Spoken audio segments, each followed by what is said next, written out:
ഓം ശ്രീ പരമാത്മനേ നമഃ. ഹരി ഓം തത്സത്. രാമഹരി.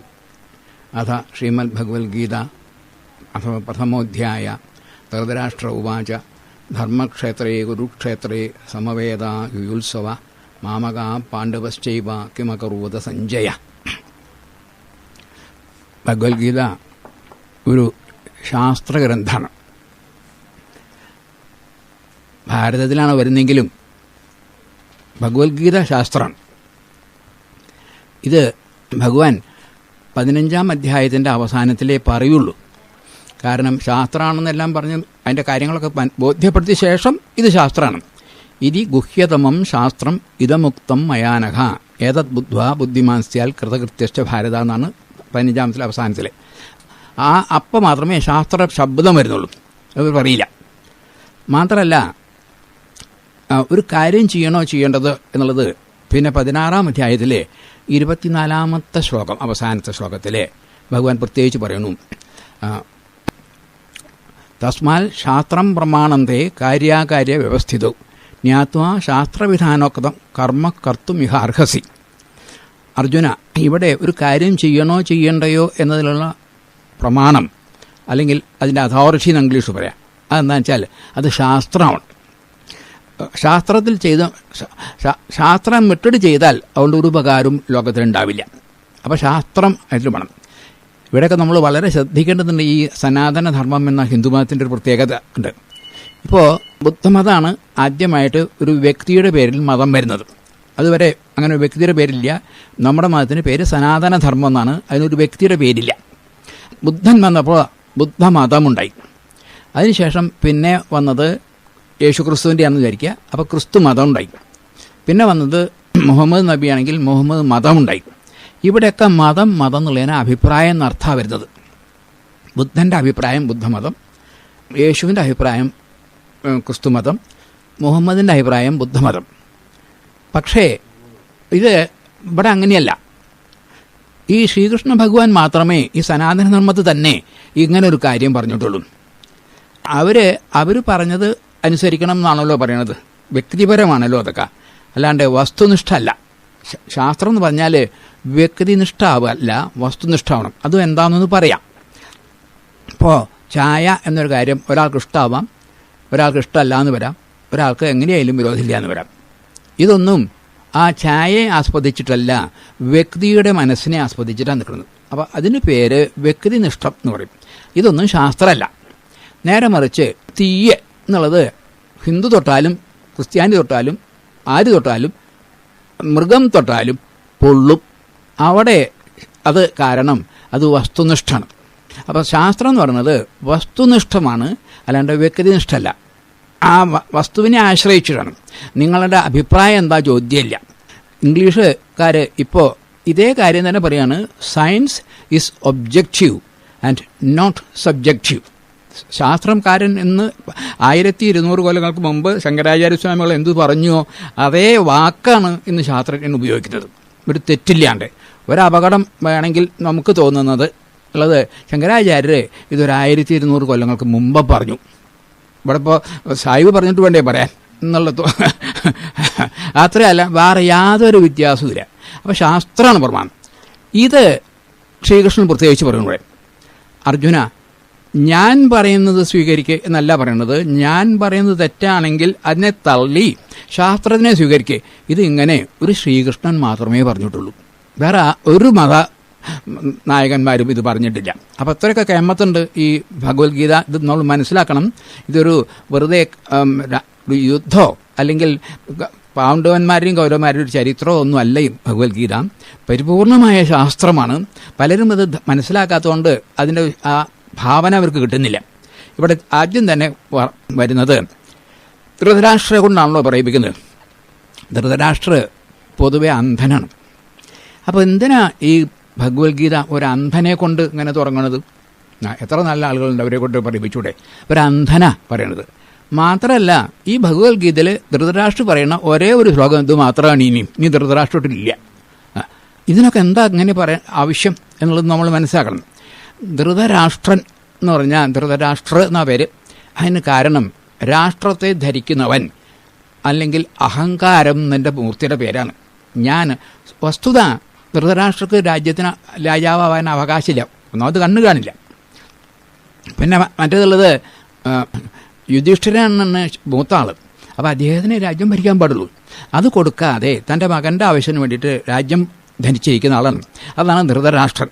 അല്ലെങ്കിൽ ഇതിൻ്റെ അർത്ഥം അഹങ്കാരം എന്നർത്ഥം. ഞാൻ കേമനാണ് എന്നുള്ള തോന്നലാണ് ഈ ജീവിതത്തിൽ എല്ലാവിധ ദ്രോഹത്തിനും കഷ്ടപ്പാടിനും ദുഃഖത്തിനും മൗലിക കാരണം എന്ന് ഗീത ശാസ്ത്രം പറയാണ്. അത് ഇല്ലാണ്. രണ്ടാമതെന്നുള്ളത് അതിനുള്ളത് ഇനി മമതയാണ്. ഈ അഹങ്കാരം ഉണ്ടെങ്കിലാണല്ലോ മമത ഉണ്ടാവുക. അത് ആ ശ്ലോകം വായിക്കുമ്പോൾ നമുക്ക് മനസ്സിലാവും. ധർമ്മക്ഷേത്രേ കുരുക്ഷേത്രേ സമവേദ യുയുത്സവ മാമക പാണ്ഡവശ്ചൈവ കിമകുർവത സഞ്ജയ. സഞ്ജയനോട് ചോദിക്കുകയാണ്. സഞ്ജയൻ പറയണ പോലെ അങ്ങനെയാണല്ലോ കഥ. അവിടെ ചോദിക്കുന്നു, ധർമ്മക്ഷേത്രമാണ് ഈ കുരുക്ഷേത്രം, വളരെ ധാർമ്മികമാണ്. അപ്പോൾ ഇവിടെ നടക്കുന്നത് ആ ധർമ്മമാണ്. അതുകൊണ്ടാണല്ലോ യുദ്ധം വേണ്ടത്. അത്രേ സമവേദ യുയുത്സവ. യുയുത്സവ എന്ന് പറഞ്ഞാൽ യുദ്ധം ചെയ്യാൻ ഉത്സാഹത്തോട് കൂടി വന്നിട്ടുള്ള അവർ ആരൊക്കെയാണ് വന്നിരിക്കുന്നത്? മാമക പാണ്ഡവാശ്ചൈവ, എൻ്റെ മക്കളും പാണ്ഡുവിൻ്റെ മക്കളും കിമകൗർവത, എന്താണ് ചെയ്തത് സഞ്ജയ എന്ന് പറയും. ശ്ലോകം കേട്ടാൽ സാരമില്ല, അതിൻ്റെ ഉള്ളിലാണ് അർത്ഥം മുഴുവൻ. കാരണം വാസ്തവത്തിൽ ഇങ്ങനെയല്ല ഈ ധൃതരാഷ്ട്ര പറയേണ്ടത്. മാമക പാണ്ഡവ എന്നുള്ളതല്ല വേണ്ടത്. എൻ്റെ കൂട്ടരും എൻ്റെ അനിയൻ്റെ കൂട്ടരും എന്താ ചെയ്തത് എന്നല്ലേ ചോദിക്കേണ്ടത്. ഇദ്ദേഹം അങ്ങനെയല്ല. എൻ്റെ കൂട്ടരും ഏതോ ഒരു പാണ്ഡുവിൻ്റെ കൂട്ടരും തമ്മിൽ എന്താ ചെയ്തത്? പാണ്ഡുവായിട്ടൊരു ബന്ധമില്ല. തൻ്റെ കൂട്ടൊരു മമതയുണ്ട്. അപ്പോൾ എന്ത് ചെയ്തു പറഞ്ഞാൽ നമ്മുടെ കൂട്ടർ ജയിക്കില്ല എന്നുള്ള ചോദ്യം ആവശ്യം. മനുഷ്യന് എല്ലാവർക്കും ആവശ്യം സത്യം ധർമ്മമൊന്നുമല്ല, എൻ്റെ കൂട്ടർക്കൊക്കെ സുഖമാവണം, ഞാൻ കേമനാവണം. ഇത് ലോകത്തിൽ നടക്കില്ല. എല്ലാവരുമില്ല. അഹന്തയും മമതയും ഉള്ളിടത്തോളം കാലം ലോകത്തിൽ സമാധാനം ഉണ്ടാവാൻ സാധ്യമല്ല. ഇന്ന് നമ്മൾ ലോകചരിത്രം നിലവിലുള്ള സ്ഥിതി നോക്കിയാൽ കാണാൻ സാധിക്കും. ലോകത്ത് മുഴുവനും ഈ അഹങ്കാരവും ഈ മമതയാണ്. അതിൻ്റെ ദുഃഖം കാണുന്നത്. ഇത് ഇല്ലാതെയാക്കലാണ് ഗീതയുടെ ഉദ്ദേശം. അതുകൊണ്ട് ഞാൻ സാധാരണ പറയാറുണ്ട്, വാസ്തവത്തിൽ നമ്മുടെ വിദ്യാലയങ്ങളിൽ ആദ്യം പഠിപ്പിക്കേണ്ട പുസ്തകം അല്ലെങ്കിൽ ഗ്രന്ഥം ഈ ഭഗവത്ഗീതയാണ്. ഇത് പഠിച്ചാൽ ഇന്ന് കാണുന്ന പലതിനും ഒരു പ്രയാസമില്ലാതെ സമാധാനം നമുക്ക് കാണാൻ സാധിക്കും. ധൃതരാഷ്ട്ര പറഞ്ഞ ശ്ലോകം അവസാനിച്ചു. അപ്പോൾ മമത, അഹന്ത, മമത. ഇനി രണ്ടാം അധ്യായത്തിൽ സ്ഥിതപ്രജ്ഞയെ പറ്റി വിവരിക്കുന്ന സ്ഥലമുണ്ട്. അവിടെ ഇത് രണ്ടും ഇല്ലെങ്കിൽ ശാന്തനാവും, സമാധാനം കിട്ടുമെന്നും പറയുന്നുണ്ട്. വിഹായ കാമന്യസർവൻ പുമംശ്ചരതി നിസ്പൃഹ നിർമ്മമോ നിരഹങ്കാര സശാന്തിമധിഗച്ഛതി. അടുത്ത ശ്ലോകണി വായിക്കാം. യേഷാഭ്രാമീ സ്ഥിതിപാർത്ഥ നൈനം പ്രാപ്യ വിമുഹ്യതി തിത്വാസ്യാമന്തകാലേപി ബ്രഹ്മനിർവാണമൃച്ഛതി. സാഖ്യത്തിൻ്റെ അവസാനമാണ്. വിഹായ കാമാൻ യസ് സർവാൻ. കാമാൻ സർവാൻ വിഹായ, എല്ലാ കാമങ്ങളെയും വിട്ടു. അപ്പോൾ കാമം എന്ന് പറഞ്ഞാൽ മമത എന്നർത്ഥമാണ്. വിഹായ കാമാൻ യസ് സർവാൻ പുമാൻ ചരതി നിസ്പൃഹ. പിന്നെ അദ്ദേഹം സ്പൃഹയില്ലാതെ നടക്കണു. സ്പൃഹ എന്നുള്ളതിനും ആഗ്രഹം എന്നർത്ഥം. അപ്പോൾ ആദ്യം കാമങ്ങളെല്ലാം വിട്ടു, സ്പൃഹയും വിട്ടു. അതെന്താ അങ്ങനെ ഒരു ആവശ്യം? കാമം വിട്ടാൽ സ്പൃഹയും വിടില്ലേ? ഇല്ല. സ്പൃഹയ്ക്കൊരു പ്രത്യേകത ഉണ്ട്. എല്ലാ കാമങ്ങളും എല്ലാ ആഗ്രഹങ്ങളും പോയാലും മനുഷ്യന് അവസാനം വരെ നിലനിൽക്കുന്ന ഒരാഗ്രഹമുണ്ട്. അതിൻ്റെ പേരാണ് മരിക്കരുത് എന്നുള്ളത്. ഞാൻ ജീവിച്ചിരിക്കണം എന്ന ഒരു തോന്നൽ അയാൾക്ക് എത്രയായാലും അവസാനിക്കില്ല. അതിനാണ് അതും വിട്ടു സ്പൃഹ. അതെ, അതിൻ്റെ അടുത്ത ശ്ലോകത്തിൽ തന്നെ പറഞ്ഞു, നിർമ്മമോ, നിർമ്മമനായി, നിരഹങ്കാരനായി. ആ ആള് സശാന്തി അധിഗച്ഛതി, അയാൾ ശാന്തിയെ പ്രാപിക്കും. ഇതിന് പേരാണ് ഏഷാം ഭ്രാമി സ്ഥിതി നൈനാം പ്രാപ്യ വിമുഖതി. ഇതിൻ്റെയാണ് ഭ്രാമി സ്ഥിതി, ബ്രഹ്മസ്ഥിതി. ബ്രഹ്മം വെച്ചാൽ ബ്രഹ്മം എന്ന് പറഞ്ഞാൽ പൂർണ്ണം എന്നാണ് അർത്ഥം. ബ്രഹ്മം എന്നുള്ളതിനെ പൂർണ്ണത വന്നു കഴിഞ്ഞാൽ പിന്നെ അയാൾക്ക് എന്താ ആഗ്രഹം? യാതൊന്നും ഉണ്ടാവില്ല. അങ്ങനെ ആ ഒന്നാമത്തെ ശ്ലോകത്തിൽ തന്നെ ഗീത ഉദ്ദേശിക്കുന്നത് അഹന്തയെയും മമതയെയും ഇല്ലാതാക്കലാണ് എന്ന് നമ്മെ ബോധ്യപ്പെടുത്തുക. ഇനി സഞ്ജയൻ ഉചവാച. ദൃഷ്ട്വാതു പാണ്ഡവാനീകം വ്യൂഢം ദുര്യോധനസ്തദ ആചാര്യ ഉപസംഗമ്യ രാജ വചനമബ്രവീൽ.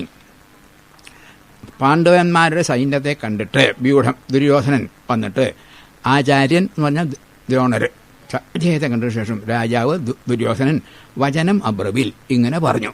എന്താ പറഞ്ഞത്? പശ്യേതാം പാണ്ഡുപുത്രാണാം ആചാര്യ മഹതീം ചമും വ്യൂഢം ദ്രുപദപുത്രേണ തവ ശിഷ്യേണ ധീമത.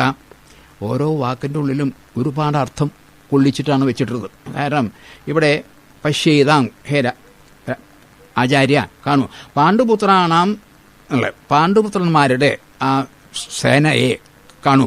ആരാ അത് നയിക്കുന്നത്? വ്യൂഢം ദ്രുപദപുത്രേണ, ദ്രുപദന്റെ പുത്രനാണ്. ആരാണ്? തവ ശിഷ്യ, അങ്ങയുടെ ശിഷ്യനാണ്. അങ്ങനെയുള്ളവനാണ്. ധീമത, ബുദ്ധിയുള്ളവനാണ്. ഭാരത കഥയൊന്നും ഇവിടെ പറയാൻ നേരില്ല. എങ്കിലായാലും ഈ ദ്രോണനും ഇദ്ദേഹവും തമ്മിൽ ആചാര്യൻ ശത്രുത ഉണ്ട്. അപ്പോൾ ആ ശത്രുവിൻ്റെ മകനെയാണ് പഠിപ്പിച്ചത്. മാത്രമല്ല അയാൾ വളരെ ബുദ്ധിയുള്ള ആളുമാണ്.